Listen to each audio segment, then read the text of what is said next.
Pozdravljeni, drage poslušalci in poslušalke, ponovno dobrodošli v oddaji Popotniškega snepa. Tokrat je z mano gost Luka Mavrič in pogovarjala se bova o njegovem prvem samostojnem potovanju v Nepal. Preden pa začneva, bi še nekaj kratkih informacij. Oddajo organizira Popotniško združenje Slovenije v sodelovanju z Mladinsko-kulturnim centrom Maribor.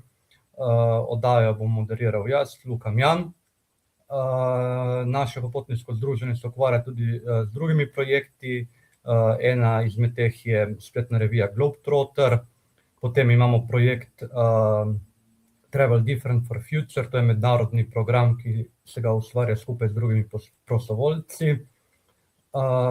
Preden pa se posvetimo še Nepalu, bi rad omenil dobrodelno akcijo Otroško veselje na morju. Tukaj lahko pomagate otrokom do počitnic na Debelem rtiču. O tem lahko več vidite v spodnjem okvirčku, lahko pa si tudi preberete podrobneje na spletni strani Popotniškega združenja.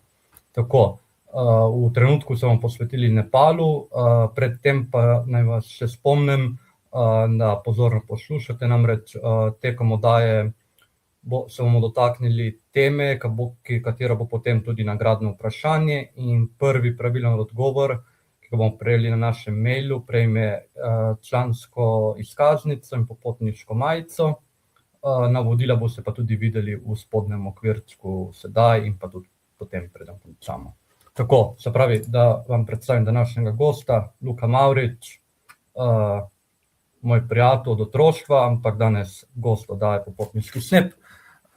On se odločil za tak zelo drzen manever nekaj let nazaj, in sicer, da bo šel sam na pot, kar je že treba nekaj poguma, ampak ne na Hrvaško, ampak za prvič kar v Nepal.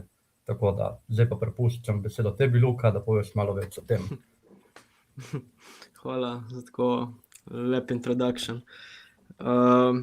Ja, v bistvu zanimiva stvar je to, da tudi jaz sem prvo razmišljal, pač, ker sem vedno vedel, da hočem iti nekam sam, ne. Sem vedno vedel, da bom šel nekam sam, da moram to probati, to izkusiti. Samo še par mesecev prej, ko sem šel v Nepal, sem si jaz govoril, po mojem bi bilo ful dobro iti sam z vlakom do Budimpešte, da vidim ta experience, ko je potovati sam, in pole bom videl naprej, če je to zame ali ne. Ma pole, malo zatem sem se v bistvu odločil, da bom naredil nekaj drugega, sem kupil enosmerno karto za v Nepal, in pač to je bilo to. Sem govoril ljudem, da pač grem, že prej, ko sem kupil karto, zato da nisem upal back-outat, ne, da sem bil prisiljen pol to narediti, sem se nekako prisilil to, če ne, lahko bi pač me bilo prvo strah in ne bi šel.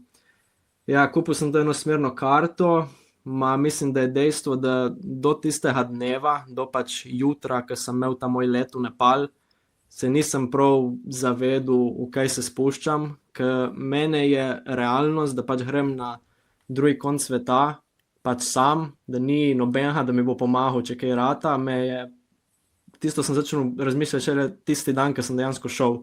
Predtem nisem niti pomislil na to, oziroma sem si mislil, da, ne vem, da si itak bom upal. Tisto jutro, ko sem imel za iti, sej verjetno nekateri ljudje bi tako bili veseli, da grejo, ne vem kaj.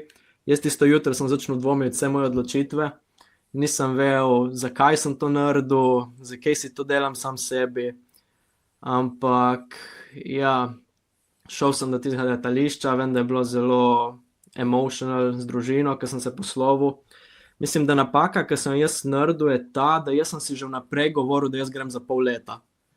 Če bi jaz imel v glavi, pač grem, če mi bo všeč, bom nekaj cajta, če mi ne bo všeč, lahko prijem takoj nazaj, mislim, da bi ta neka psihična obremenitev malo padla, jaz, ker sem si sam sebi rekel, da grem za pol leta, verjetno me še toliko bolj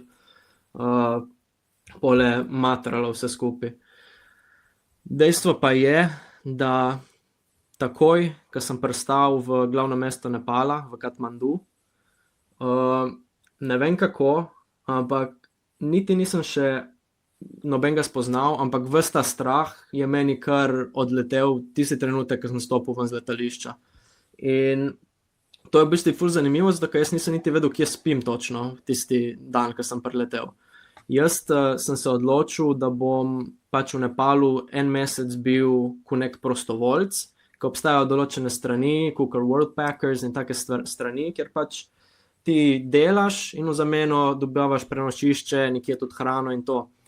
Jaz sem pač bil zmenjen za to, ampak eno zanimivo dejstvo v Nepalu, ki jaz nisem vedel, dokler pač sem prestal, je, da tako kot imamo mi naslove, mi, ki smo Nova Gorica ali pa Ljubljana, 1000 Ljubljana in to v Nepalu tega ni. In tudi zaradi tega pošte ni v Nepalu. Ti pošto si boš hodil sam iskat. Tako da jaz tega nisem vedel in nisem niti vedel, kam moram iti. V bistvu vedel sem, da moram iti do neke bolnice in zraven bolnice je neka ograja, ki je rdeče barve in da moram hoditi ob tisti ograji, dokler ne vidim neko rdečo hišo. To je vse, kar sem vedel. In predstavljaj si zdaj prvič, že tako me je bilo strah, prvič grem sam in da je to moj GPS in pač ni bila najbolj lahka izkušnja na začetku, ampak sem prišel do tiste hiše, dokaj preprosto vam rekel, hitro spoznal večina ljudi tam in postopoma tudi nove ljudi in res od tistega trenutka sem si govoril, da to je definitivno najboljša odločitev, ki sem jo sprejel v mojem življenju. Verjetno je bilo tudi toliko bolj preprosto to, zaradi tega, ker res ful hitro sem se počutil welcome. Nepalci zdaj sem bil verjetno v okrog 40 državah in lahko rečem, da Nepalci so sigurno ljudje, ki so najbolj gostoljubni, najbolj prijazni, res ti hočejo vedeti čim več o tebi kot tujc in ti, čeprav nimajo dosti, ti ponudijo dosti več, kot ti ponudi kdorkoli v naših državah tukaj, če prideš kot tujc. Tako da verjetno so ljudje tudi krivi za to, da sem se tako hitro počutil kot domačin. Sicer jaz sem bil zdaj v Nepalu že 2-krat, skupaj okrog, prvič sem bil 1 mesec, drugič 2 meseca, se pravi 3 mesece skupaj. Me je sram, da nisem še šel noben trekking, ker to je v bistvu, po čemer je Nepal najbolj znan. To je izgovor zdaj to tretje, ne? Ampak itak to bo pa ratalo v tretje, zato ker 100% se bom vrnil, res se mi zdi, da sem spoznal take ljudi tam, ki bojo moji prijatelji zavedno, sem v kontaktu cel cajt z njimi in ko bom šel v tretje, smo že zmenjeni z enim prijateljem s tem, da ali Everest Base Camp ali pa Napurna Base Camp, bomo videli še kam bomo šli. Neki izziv smo si že dali, tako da bomo videli. Najprej nam povej, preden si se odpravil v Nepal, ta del sveta še nisi poznal, kako lih Nepal, zakaj? Kaj te je takrat prepričalo? V bistvu takrat nisem niti razmišljal, kaj točno je pač, zakaj hočem jaz iti v Nepal. Zakaj sem sploh jaz vedel za Nepal, nisem točno vedel. Jaz potem, čez nekaj časa, sem se spomnil, zakaj verjetno sploh vem za Nepal in vse to. Jaz, ko sem bil mičken, sem imel nek otroški atlas, ki mi ga je mama kupila in v tistem atlasu jaz se spomnim nepalske zastave, ki je izstopala, ki je bila edina zastava, ki pač ni imela pravih kotov, ki je bila kar neka tretja. In že takrat sem si zaradi tega zapomnil Nepal. In poleg takrat sem verjetno tudi gledal, ki je Nepal, sem videl, kakšni so ljudje tam in vse to, in meni se je to zdelo, to je drugo vesolje, to sploh ni tlele.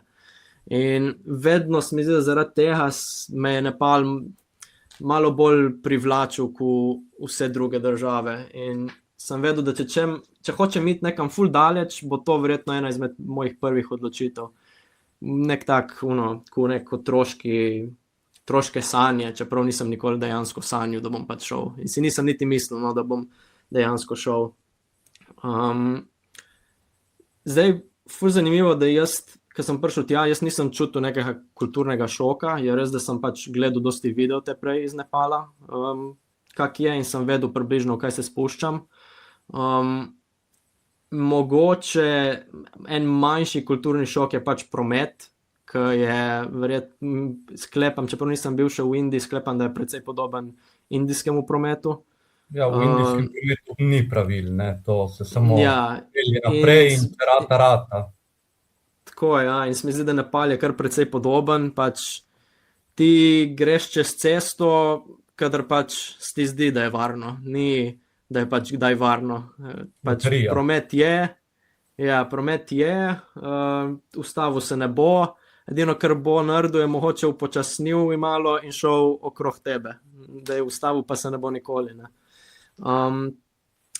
Tako da, ja, to verjetno je bil edini tak majhen kulturni šok, ki sem ga doživel. Pa dosti trobljenja, ne, na cestah. Dosti tišine ni, sploh, ko si v centru, pač to tišine ne bo, tako da če rabiš tišino, boš da ostaneš v hiši. Mogoče, zdaj, ko to ni kulturni šok, ampak ena še taka stvar, ki jo nisem mogoče toliko pričakoval, je, koliko je dejansko bilo tam onesnaženo. Zato, ker pač Himalaja je tam, to je predstavljen kot nek skoraj raj na zemlji in nisem pričakoval, da bo Katmandu tako onesnaženo mesto. Zdaj, zakaj je onesnaženo tako močno, je pač več faktorjev do tega. En izmed faktorjev je to, da pač oni sami niso lih najbolj previdni glede tega, pač kurijo povsod, se sploh po zimi, pač reke so zelo, zelo umazane, mečejo odpadke povsod, pač to je mislim, da je, ne vem, slišal sem veliko stvari tudi, da je precej korupcija v državi in to pač bojo vsi Nepalci tudi potrdili, tako da teji so problemi. Potem pa, kar je glavni problem, ki ga predvsem Nepalci omenjajo, je to, da veliko onesnaženja prihaja iz Indije.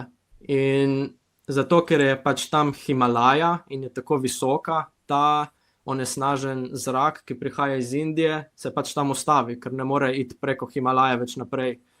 Zdaj, sem govoril tudi z parmi Indijci glede tega, in oni govorijo, da pač to ni res. Meni so mi Indijci rekli, da je za onesnaženost v Indiji kriv Pakistan. Evo, to se morajo malo spomeniti. To je kot tisti trikotnik. Je pa res Katmandu top 5 onesnaženo mesto po raziskavah. Ja, in se mi zdi, da se tudi opazi to. Zdaj, ene dni je bolj, imam nekje tudi sliko, recimo to je slika skoraj iz iste pozicije skoraj, no. In na levi pač se vidi Himalajo zelo, zelo dobro, pač na desni je bil en drugi dan in jo ni videti. Ampak tudi ta desna slika bi rekel, da pač je dokaj čist zrak tisti dan. Ene dni sem mogoče samo te hiše prav od spreda videl in pol ni bilo več videti. Je res odvisno, no. Slike niti ne naredijo dejanske pravice temu, treba je tam dejansko priti in kad probaš zadihati zrak, prav čutiš, kadar vdahneš, da ni ta pravi. Ja. Dosti, že samo to s kožo, ko sem imel probleme in ko imajo probleme, suho kožo, se mi zdi, da ti pove kar dosti. In tudi kolikrat te boli glava, če si dosti časa vene. Pač sploh, oni so navajeni, oni mislim, da tega ne čutijo in bi celo rekli, da pač zrak je dokaj čist. Zdaj za nekoga, ki prihaja z držav, kjer dejansko imamo precej čisti zrak, pač mi dosti bolj opazimo, no, kot oni. Zdaj nasplošno neka urejenost, ko vidimo na teh slikah, ni lih na vrhu v Nepalu, vidimo električne kable, ko jih imajo zorganizirane.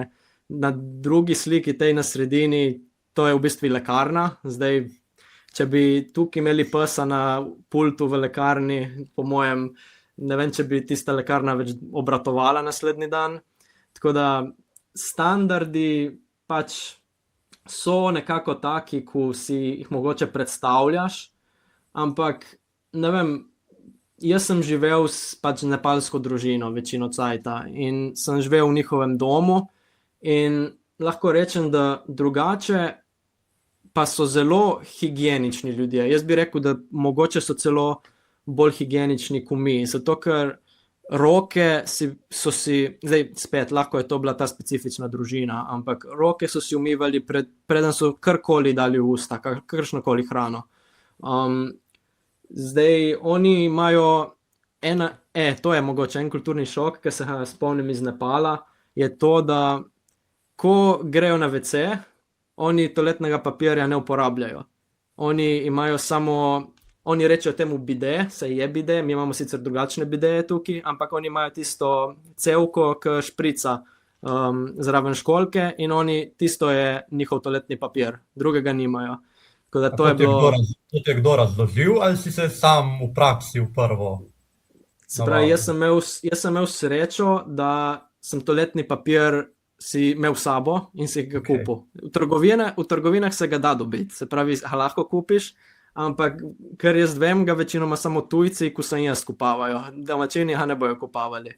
Tako da, ja, to mogoče je bil en tak kulturni šok, ampak ja, tako bom rekel, greš ven iz Katmanduja, iz glavnega mesta, in se precej spremeni situacija, narava je čudovita, tudi drugo največje mesto v Nepalu, Pokhara, kjer sem bil, kjer imajo tako eno veliko jezero, spominja mogoče celo malo na Bled, tudi tam je že vidimo zrak popolnoma drugačen. Jaz bi rekel, da Katmandu je mogoče eden izmed glavnih problemov v Nepalu, ko greš iz njega, pa se situacija malo spremeni.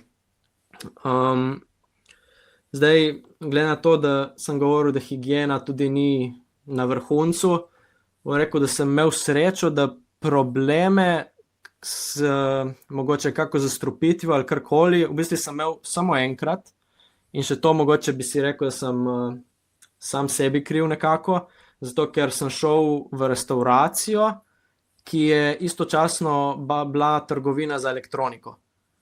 In mogoče, zdaj, ker razmišljam za nazaj, ja, mogoče to ni bila najboljša odločitev z moje strani, tako da bom rekel, da sem si sam kriv. To je edini primer, da sem imel karkoli vezi z zastrupitvijo. Je pa bilo enkrat, da sem pojel nekaj preveč pekočega, zato ker njihova hrana, tako kot Indijci, bom rekel, je zelo primerljiva, je zelo, zelo, zelo pikantna. In tudi, če ti všeč pikantno, verjetno ti bo to kar pikantno, ne?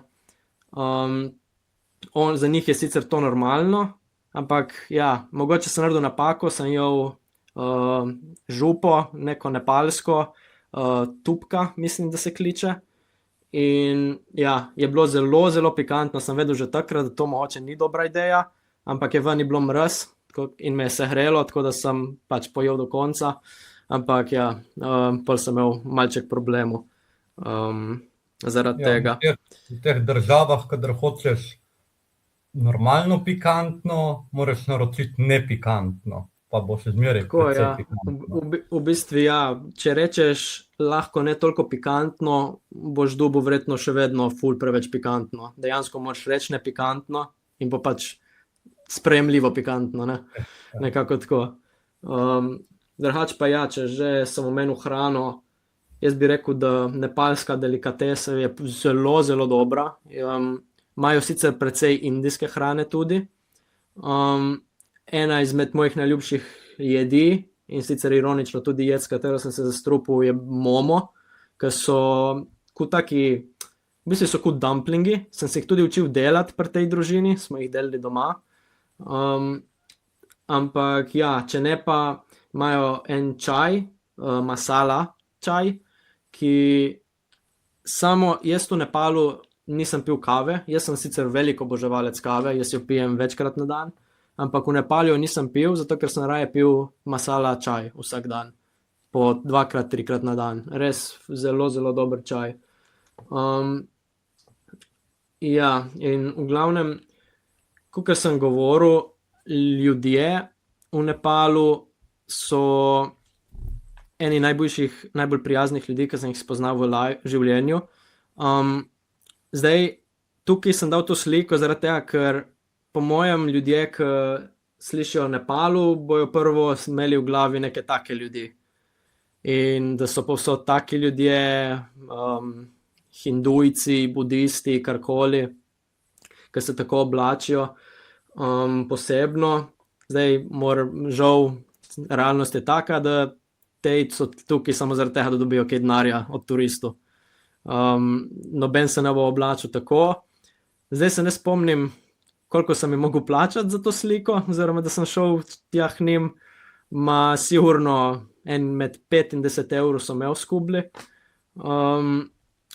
Tu se nahajam v bistvu v Pašaputina templju v Katmanduju. Ta tempelj je zelo, zelo poseben, zaradi tega, ker skozi njega teče sveta reka Bagmati. In ta reka je tako posebna, zato ker vse ljudi, ki vsaj iz Katmanduja, za cel Nepal ne vem, ampak vsaj iz Katmanduja, za vse ljudi, ki umrejo, jih tukaj zažgejo in jih vržejo v to reko. Ta reka je v bistvu posledično verjetno najbolj mazana reka, ki sem jo videl v življenju, ampak nimajo kot mi pač klasičnega pogreba in zakopajo ali karkoli. Tukaj dobesedno vidiš, jaz sem dobesedno videl mrtvega človeka, ki ga prinesejo tja, zakurijo in pustijo, da gori, ne vem, mogoče pol ure, 1 uro, ne vem, in ga potem vržejo v to reko. In čeprav je v bistvu tak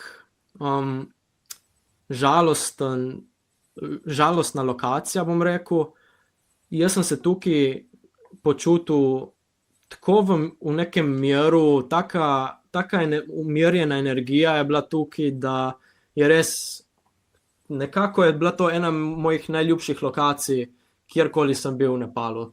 In mogoče, ne vem, mogoče zato, ker so vsi žalujejo, ker so vsi, ne vem zakaj, ampak res, to je nek poseben kraj, kjer kot turist sicer moraš plačati neko vstopnino, verjetno okrog 10 ali 15 evrov.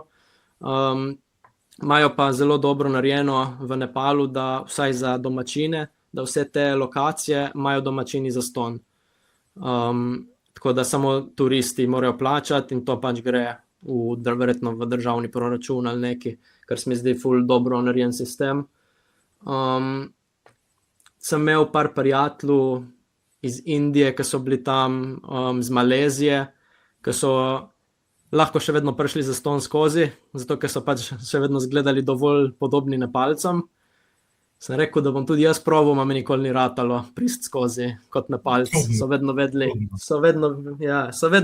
da nisem od tam. Zdaj, ena zanimiva zgodba, ki je tudi mogoče, tako bom rekel, za nas smešna, za njih se je zdela zelo normalna.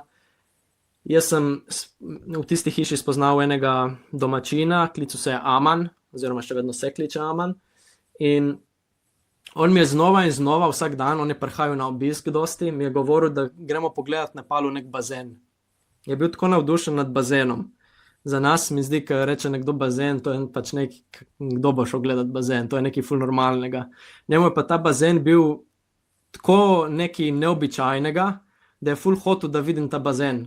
In je prepričal vse v hiši, da smo šli eno popoldne hoditi 1,5 ure, da smo prišli do tega bazena. In vsi, ki smo prišli tja, ki smo bili vsi, bom rekel, pač westerners, pač zahodnjaki, smo se samo pogledali in smo rekli, ma kaj delamo tlele, zakaj smo prišli pogledati ta bazen. In so take zanimive zgodbe zaradi teh kulturnih različnosti, no, in tudi verjetno zaradi pač nasplošno, koliko je revna in bogata kjera država. Vsem mojem času, res v Nepalu, nisem imel niti ene, bom rekel, negativne izkušnje z nobenim človekom in sem bil res veliko okrog in spoznal res ogromno Nepalcev.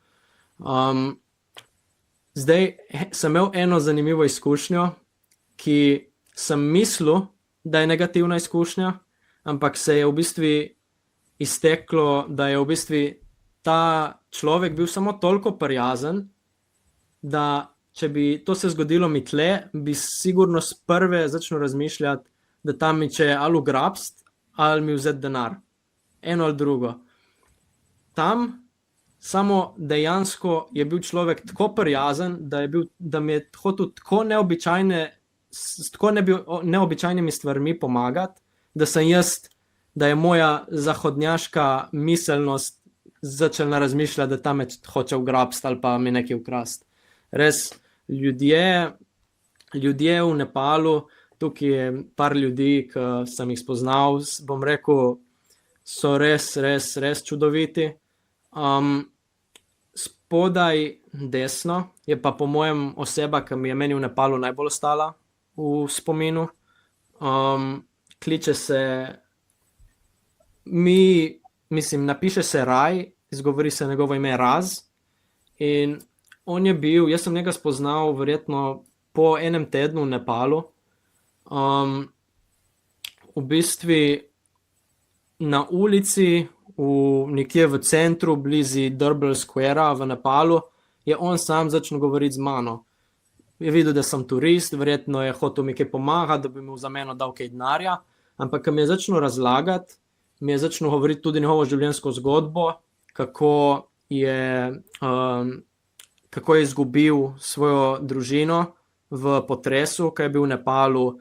Zdaj se ne spomnim več, katerega leta je bil tisti potres, ko je bil povsod po poročilih, ko je bil zelo, zelo močan, mogoče 2015 ali nekaj takega.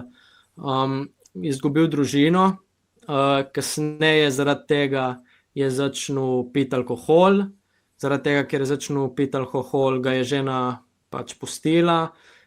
Bil je prej fitness trener, in potem je njegovo življenje nekako začelo propadati, je rad alkoholik, začel živeti na ulici. Razlagal mi je celo njegovo življenjsko zgodbo, pokazal mi je njegovo hišo, kjer živi. V bistvu je imel samo eno sobico, mičkeno, v neki hiši, in WC je imel vene, v bistvu je imel samo neko luknjo in zraven je bil en škaf vode. In tisto si je lih iz meseca v mesec lahko privoščil. Ni imel niti postle, spal je na tleh, pač imel je eno odejo po tleh in to je bilo to. Tako da res se mi zdi, take stvari ti res pole začnejo odpirati oči pred realnostjo, kak dejansko je svet, zato ker ko govorijo ljudje, da potujejo in potem grejo in ostanejo v hotelu s 5 zvezdicami in pač grejo pogledat te največje znamenitosti. Ja, sej je potovanje to, pač je potovanje, ampak ne bi rekel, da si spoznal pravo državo, taka, kakor je. In ne govorim, da je zdaj Nepal takšna država, da so brezdomci in vse to, ne govorim tega, ampak en velik del Nepala je to, da pač je precej revnejša država od takih, ki jih mi poznamo tukaj okrog. In sem zelo, zelo vesel, da sem lahko spoznal pravi Nepal, da sem spoznal vse te ljudi v Nepalu, ki so mi res v tistem času, ker že tako sem bil precej zmeden, bom rekel, nisem vedel, kaj hočem, nisem vedel, zakaj sem šel v Nepal. Mislim, da so tudi oni meni pole z vsem tem kar dosti pomagali. No. Zdaj, itak, Nepal je država z najvišjim vrhom na svetu, Mount Everest. To je tudi, videl sem tudi Everest. S Katmanduja se ga sicer ne vidi, edino, če greš na eno zelo visoko razgledno točko, ga mogoče vidiš, če imaš res srečo tisti dan z onesnaženostjo v zraku, se mogoče vidi malo vrha, ampak drugače se ga pa ne vidi. Tudi če hočeš iti na Mount Everest, ko priješ v Katmandu, je v bistvu moraš prvo iti na zelo dolg izlet z avtobusom, potem, ko prideš do nekega, oziroma lahko greš tudi, da se tudi z letalom, so 2 opcije, in potem moraš leteti na letališče Lukla, se kliče, s tistim majhnim, takim mičkenim letalom, ne vem za koliko ljudi, mogoče za 30 ljudi maksimalno, in letiš na letališče Lukla, ki velja v bistvu za najbolj nevarno letališče na celem svetu, zaradi tega, ker to letališče ima stezo za letalo dolgo samo, mislim, da okrog 500 metrov in še ni ravna, je v bistvu nagnjena. Se pravi, prestanek in za odleteti proč sta verjetno kar zakomplicirana za pilote in je bilo tudi že ogromno letalskih nesreč tam. Niso pa še popravili. Ne, niso nič popravili, kakor sem rekel. Mislim, da v Nepalu je kar velika korupcija in vidi se v zračnem prometu to in vidi se tudi v cestnem prometu. Zato, ker ceste po Nepalu so res katastrofalne. Še odkar sem prišel domov, se pravi par mesecev nazaj, je po točno tisti cesti, ki sem šel iz Katmanduja v Pokaro, avtobus padel dol iz klifa, zdaj verjetno, ali se je kaj zrušila cesta, ne vem, kaj je bilo, ampak je bila nesreča in je večino ljudi v tistem avtobusu umrlo. In jaz sem šel verjetno s zelo podobnim avtobusom po točno tisti cesti, mogoče mesec in pol pred tem, ko se je to zgodilo. In ja, zdaj se sicer nekaj spreminja, sem slišal od mojih prijateljev v Nepalu. Pol leta ali pa še malo več nazaj je tudi bila tista ne vem, ko bi rekel, v bistvu so zažgali parlament v Katmanduju, je bilo Gen Z, je imel največji protest v zgodovini in takrat je vlada v bistvu propadla v Nepalu. Je tudi nek youtuber, ki je v bistvu posnel celo situacijo, kaj se je dogajalo, mislim, da je iz Velike Britanije. Tako da to, da bojo popravili, ne vem, mogoče kdaj, ampak verjetno zaenkrat ni ja, mogoče ni ne pravih ljudi, ne financ za to zaenkrat. Tako da, ne vem. Ena ful zanimiva stvar, ki se je meni zdela zanimiva, ker jaz to religiji si kaj dosti nisem prebral, preko sem šel v Nepal, ampak glede na to, da je Nepal rojstno mesto Bude, sem pač avtomatsko, verjetno dosti ljudi sklepa, da je pač budizem religija, ki najbolj prevladuje v Nepalu, ampak v bistvu je samo, mislim, da okrog 10% Nepalcev budistov, večina jih je hinduizem, ja, prevladuje v Nepalu, mislim, da okrog 80% ali pa še več, in ostalo verjetno so še ostale neki muslimanu, kristjanu. Meni se zdelo to ful zanimivo, zato ker te ljudje, ki sem jih spoznal, večina jih živi po teh budističnih načelih, meditirajo, imajo zelo, tako bom rekel, sproščeno življenje. En Nepalec mi je rekel nekaj ful zanimivega enkrat, rekel mi je, v Nepalu, če ne bom imel jaz denarja, mi bojo drugi vsi pomagali dobiti hrano.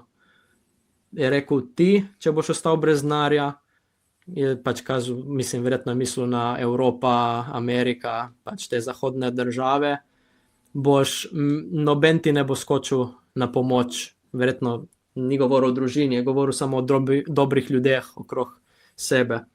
Tako da za cel ta del sveta ljudje imajo dosti manj, ampak živijo pa dosti več. Tako, in dosti bolj srečni so, kot mi, zato ker ni tam materializma. Ljudje se imajo dosti bolj pristno radi. Ja, se mi zdi, da tudi hitro začutiš to, kar si rekel. Je kar jasno, da tam ne živijo za materializem, ampak res živijo za neko ljubezen do življenja, no, ne vem, samega sebe in da je tisto, s kjer prihaja njihovo veselje. Ne vem, še ena ful zanimiva stvar, ker se mi je zdela, ki jo nisem vedel prej, ko sem šel v Nepal, je ta, da mislim, da je edina država na celem svetu, ki ima živo boginjo. V bistvu Nepal, na Drbler Squareu, se pravi, verjetno najbolj znan ta trg v Katmanduju, ima boginjo, v bistvu kliče se Kumari. Ta boginja je zbrana v bistvu na zelo čudne načine, mora imeti črne oči, dajo jo testirati tako, da jo dajo na polje, kjer so mrtvi bivoli in da vidijo njeno reakcijo. Ful imajo te neke čudne postopke, kako jo zbirajo. In potem, ko je zbrana, je ta Kumari tam boginja ponovadi od kakšnega 3., 4. leta do njene prve menstruacije. In potem, ko dobi prvo menstruacijo, začnejo zbirati novo boginjo. Spet nič povezano z njo, pač biološko. Na nek način dobijo, po pravici nimam pojma kako, in oni jo častijo. Jaz sem imel to res veliko srečo, da sem bil v Katmanduju tam, ko so zbrali novo boginjo Kumari, in to je tak festival. Nepalci so res znani, mislim, da je država z največ festivali na leto. Za vsako stvar so se zmislili festival, oni. Res za vsako prvi dan pobiranja riža, festival, zadnji dan pobiranja riža, festival. Res imajo ful festivalov in eden izmed njimi je ta, ki pride res na vsakih verjetno 6, 7, 8 let, da zbirajo novo Kumari, in jaz sem imel to srečo, da sem bil tam. Res jo častijo in za nekoga, ki gleda malo bolj z odzunaj vse to, sem se začel res sprašavati, pač, ali je to moralno pravilno, zato ker pač ta Kumari v bistvu nima otroštva. Ne? Ona je pač tam, ona ne sme takniti tli do svoje menstruacije. Spravi 6, 7, 8, 9 let ne bo taknila na tli, jo bojo nosili kamorkoli gre, v bistvu ne uporablja niti nog. In tam je 10-krat, 20-krat na dan pride na balkon in samo gleda in jo vsi častijo. In to je pač njeno življenje toliko let. Tako da ja, se postavlja pol to vprašanje, pač, a je to pravilno ali ni pravilno, je neka tradicija, ampak ne vem, meni je bilo, ne vem, tako ful dvorezno, no, vse skupaj. Nisem vedel, kaj si mislil glede tega. To so te navade, ki so popolnoma nepredstavljive za našo kulturo, ne tukaj. Ja, za njih je... Ja, za njih je nekaj ful normalnega. Ja, za njih je nekaj to ful normalnega, za nekoga, ki pač ni iz tam, pač ni. Zdaj se mogoče po drugi strani bi lahko rekli oni isto, če bi prišli sem za določene stvari. Ne? Ja, v bistvu ta Drbler Square, kjer se to dogaja, kjer je ta Kumari, je tudi najbolj znan square, bom rekel, v Katmanduju. Tam se v bistvu prodajajo vse te nepalski suvenirji, vse te stvari. Tam spet, kot sem rekel, za tujce ti moraš plačati, če hočeš priti tja. Za domačine oni lahko grejo kadarkoli. Sam trg to. Moraš plačati. Ja, na sam trg za prist moraš plačati. Lahko si kupiš neko 3-mesečno vstopnico, to sem jaz naredil, ko sem šel prvič. In pač samo moraš prinesti svojo sliko, da ti dajo neko vstopnico za flika gor sliko. Nisem imel takrat nobene slike, tako da sem mogel iti v nepalski fotografski studio se slikati, ker je bila tudi ful zanimiva izkušnja. Zato, ker tukaj, ko priješ v fotografski studio, zgleda vse res profesionalno. Tam, ne vem, najbolj blizu opisu bi lahko to, da bi kupil cel fotografski studio na neki kitajski strani za par soldov, ne vem, nekaj tasga. No. In tudi spomnim se, sem vprašal, koliko stane, in sem bil šokiran, ko mi je rekel 300 rupijev, kar je 2 dobra evra, rečemo, in mi je dal enih 10 kopij slik. Zdaj, koliko daš tukaj v Evropi, če greš se slikati za osebno izkaznico ali nekaj, zdaj se ne vem točno, Skupna moč je drugačna. Koliko si pa recimo za kosila ali pa večerje dajo za obrok v restavraciji? Zdaj, če greš v restauracije, ki so res domače, tam, ki hodijo lokalci, ki ni nek tourist trap ali karkoli, dobiš kosila ali večerje, jaz bi rekel, med 1 evrom in 4 evri. Zdaj, če greš v neke bolj turistične, malo bolj fancy, ker tudi to se dobi v Katmanduju, se dobi dosti lokacij, ki so pač, bom rekel, s evropskim standardom. Pole verjetno pač tudi plačaš temu primerno, lahko plačaš med 7 in 10 evrov mogoče za kosilo ali pa kaj tasga. Drugače, jaz sicer po hostlih in hotelih nisem bil veliko, zaradi tega, ker sem pač dosti živel pri tej družini, ampak tudi to je, bom rekel, si precej bolj poceni, če primerjamo z Evropo, ampak mislim pa, da mogoče cena, mogoče tam ali pa mogoče malo bolj drago, kot recimo kakšna Southeast Asia, mogoče Tajska, sigurno bom rekel, da je bolj drago kot Vietnam, če primerjamo. Tako da, ja, cene so za nas zelo poceni, za njih pa glede na njihovo plačo, bom rekel, je to verjetno še vedno kar precej drago, ne? Ker povprečna plača v Nepalu, ne bom nič rekel, ker ne vem, a bi se predstavljal, da mora biti približno okrog mogoče 200 evrov, 300 mogoče, kaj tasga, ne vem. Ja, in potem so cene temu primerne, seveda. Ja, cene. Iz Evrope se pa dajmo reči, med potovanjem biti na veliki nogi tudi, ne? Ja, tako, za nas, ki smo tukaj, je v bistvu to nek skoraj budget potovanje. Edino, kar res plačamo, bo verjetno letalska karta, ki bo verjetno prišla ti povratna, sigurno nekje med 700 in 1000 evrov, minimalno bom jaz rekel.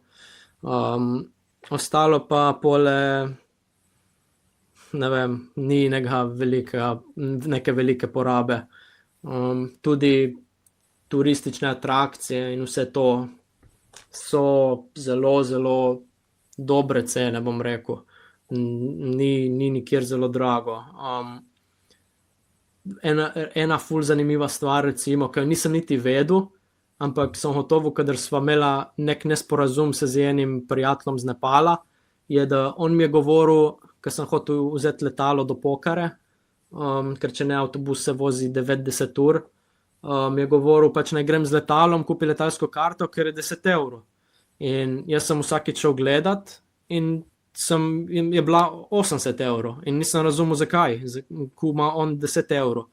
In potem sem videl, da on da je z Nepala, jaz dam, da sem Slovenije. In to je še ena stvar, tudi letalske karte iznotraj države so za domačine zelo bolj poceni, kot so za tujce.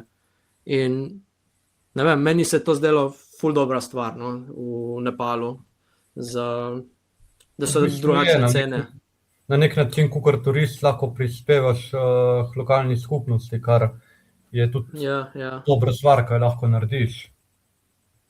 Ja, sej, mi je zdelo, da mislim, ne vem, jaz nisem še nikjer prej tega videl, v nobeni državi, sej lahko, da je, a ne take očitne razlike med turisti in domačini, no. Se mi zdi, da v Sloveniji, če grem, sem precej siguren, da če grem na Bled, če mi na grad, bom plačal popolnoma isto, kot tisti Kitajec, ki gre na grad. To sigurno drži. Ja.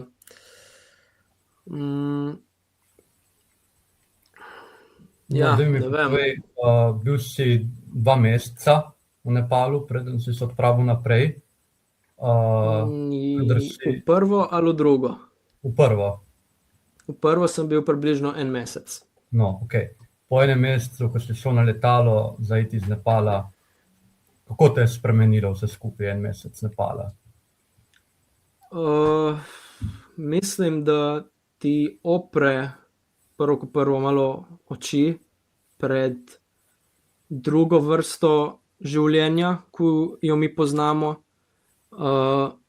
Sem velik zagovornik tega, sploh po tej moji solo potovalski izkušnji, da vsak človek bi mogel za nekaj časa iti sam nekam. Ne govorim, da moraš iti pol leta, niti ne govorim, da moraš iti več mesecev, mogoče teden, 2 tedna, samo da izkusiš, kako je biti v neki drugačni državi z drugačnimi ljudmi, in smisel, da ti boš začel precej drugače razmišljati, boš začel razmišljati mogoče, da tvoji problemi niso tako veliki, kot si jih misliš, da so, oziroma kakor si jih delaš, da so. Zdaj, Lika si omenil, kako je bilo, ker sem šel z Nepala, imam tudi ful zanimivo izkušnjo, da kadar sem šel, oziroma kadar sem mislil iti z Nepala, da sem bil na letališču in mogel biti v Bangladeš, in ko sem dal moj pašaport, nisem imel letalske karte. V bistvu kupil sem jo preko neke tretje strani, neka Kiss and Fly se je klicala stran, zato ker pač stran od te Himalaje Airline mi ni delala, tako da nisem imel druge opcije. In je bila edina linija, ki je pač letela. Tako da sem kupil preko tretje strani, in ko sem prišel tja, pač karte ni bilo, me niso upali dobiti sistemu. Klical sem support od teh strani, oni mi niso javljali, pol so mi začeli govoriti, da je moja karta veljavna, tako da sem imel veliko problemov za iti ven iz države, sploh zato, ker v Bangladešu sem imel rezervirano že vse za spat in sem imel že rezervirano letalo iz Bangladeša. In letalo je bilo puhno za iti v Bangladeš, nisem pokupil nove karte in ni bilo nobene karte v naslednjih dneh za iti v Bangladeš, razen če bi letel v Indijo nekam in potem v Bangladeš. Se pravi, na koncu v ta moj Bangladeš nisem niti šel. Sem šel direkt v Singapur, kjer sem imel rezervirano tudi že za naprej. Sem pač ostal 3-4 dni več v Nepalu. Hvala Bogu me je ta družina lepo sprejela nazaj, ker potem, kaj že mislila, da grem. Tako da, ja, pa sem na koncu šel v Singapur. Ampak ja, sem vesel tudi, da se je tako izidlo, zato ker če bi na koncu šel v Bangladeš, bi naprej moja zgodba bila popolnoma drugačna, celega potovanja, in verjetno tudi ne bi spoznal istih ljudi, kot sem, in lahko rečem, da sem res vesel z vsemi ljudmi, ki sem jih spoznal, in imam še zdaj kontakt z veliko od njih, tako da nič ni, da se kesam, da nisem imel tiste karte ali karkoli. Zdaj je samo en spomin smešen več. Tako. Zdaj, marsikdo si želi iti sam, ampak najtežje je narediti si prvi korak, zbrati pogum in se odpraviti na pot. Preden končamo, imaš kak uporaben nasvet za nekoga, ki bi tudi rad šel, pa ni še prepričan? Ja, jaz mislim, da prvi nasvet, ki lahko dam, je ta, da veš, da vsak problem, na katerega boš pač prišel, do katerega boš prišel, ker verjetno na tako dolgem prvem potovanju bojo kaki problemi, ki jo prišli. Vsak problem ima hitro rešitev, oziroma rešitev ima vedno. Tako kot jaz nisem imel letalske karte, sem dobil rešitev. Tako kot karkoli drugega, boš najdel hitro rešitev. Ker mislim, da mi se bojimo ljudje se bojimo neznanega. In če se prepričamo, da neznano ni tako strašno, ko mislimo, oziroma da neznano ima rešitev nima veze, kaj nam da, bomo dosti bolj sproščeni lahko šli na to potovanje. Druga stvar, ki bi rekel, je to, da narediš tako kot jaz, da začneš ljudem govoriti, da greš. Tudi, kadar nisi še siguren, da boš šel ali ne. Zato, ker ko boš začel nekomu govoriti, da greš, bo ta stvar začela biti bolj realna. Dokler si samo sam sebi govoriš, da boš šel, je to samo nekaj v tvoji glavi. Ko pa daš to ven, je tudi v glavah od drugih ljudi. Tako da mislim, da je to neka psihološka igra oziroma hack, kako se pol počutiti bolj sproščen oziroma bolj, mogoče niti ne sproščen, ampak da moraš to narediti.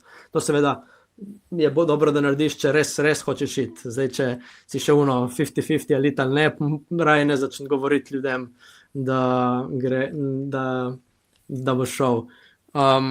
In ja, zdaj, kako sem rekel, sem velik zagovornik tega, da pač vsak mora to provati v življenju, mlad ali pa star, nima veze. Zato sem tudi jaz rekel, da hočem encourageati ljudi, da naredijo ta korak, ker meni je, bom rekel, spremenilo življenje na pozitivno. Vsem solo popotnikom, ki sem jih spoznal na poti, vem, da je spremenilo življenje na pozitivno in sem siguren, da vsakemu človeku bi to v dobrem na nek način spremenilo življenje. Ali malo, ali dosti, ampak vedno v dobrem. Ja, treba je tudi stopiti izven cone udobja, se dati pred izziv in potem, kadar si enkrat tam, je vedno lažje, kakor se zdi doma, preden se odpraviš nekam.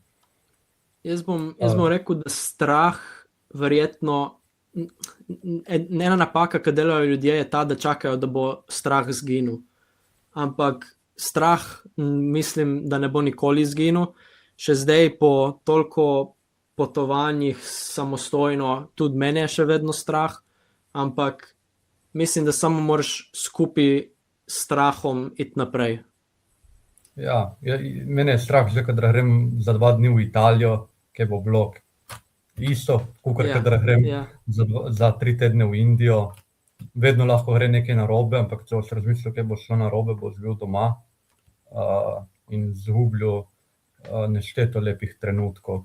Midva smo dolžna še nagradno vprašanje, kakor končamo, in sicer, a boš kar tiha postavil? Torej, nagradno vprašanje je, katera sveta reka teče skozi glavno mesto Nepala, Katmandu.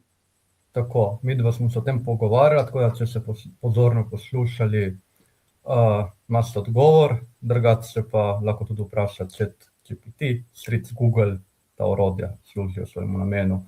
Tako, s tem smo prišli do konca. Za nagradno vprašanje pošljete pravilen odgovor na naš mail info@jut-hostel.si. Prvi, ki bo to storil, bo dobil člansko izkaznico HI in popotniško majico. S tem zaključujemo današnjo oddajo. Luka bo bil ponovno gost popotniškega snepa v naslednji oddaji. Iskreno se zahvaljujem vsem poslušalcem in poslušalkam za pozornost. Posnetek te oddaje bo objavljen tudi na YouTube kanalu, lahko pa jo tudi poslušali v obliki podcasta na temu primernih aplikacijah. Še enkrat hvala za pozornost, do naslednjič bodite lepo in pa seveda veliko potujte. Lep pozdrav in srečno. Hvala. Adijo. Čau.